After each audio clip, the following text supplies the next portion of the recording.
I'm Ricardo Cobos, broker in charge at 8th Day Realty Group. We get a lot of questions, but one of the most frequently asked is, what is the due diligence fee and how much should it be? Well, in a real estate contract, the due diligence fee is a negotiated sum of money paid by the buyer to the seller that allows the buyer to terminate the contract within a specified period for any or no reason at all.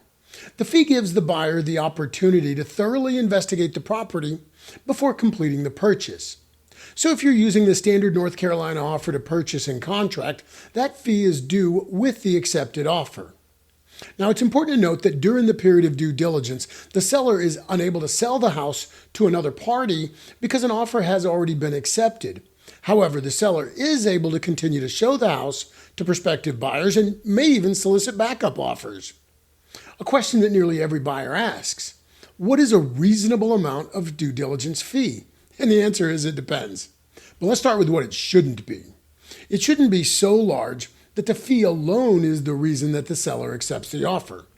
You see, the due diligence fee is intended to be a reasonable amount of money to compensate the seller for the time that the house is off the market while the buyer performs their inspections, should the buyer decide not to complete the sale. In other words, the amount of the purchase price and the amount of the time being requested for the inspections are the main factors that should be considered when determining what is a reasonable amount of due diligence.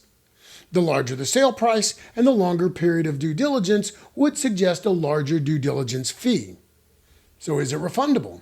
Well, under most circumstances, the due diligence fee is non-refundable, except in specific circumstances outlined in the contract, such as a material breach by the seller. However, as long as the buyer doesn't terminate or breach the contract, it is credited towards the final sale price. For more information, feel free to call or text me your questions or click the link in the comments to review the Question and Answers on Earnest Money Deposits brochure, a publication by the North Carolina Real Estate Commission.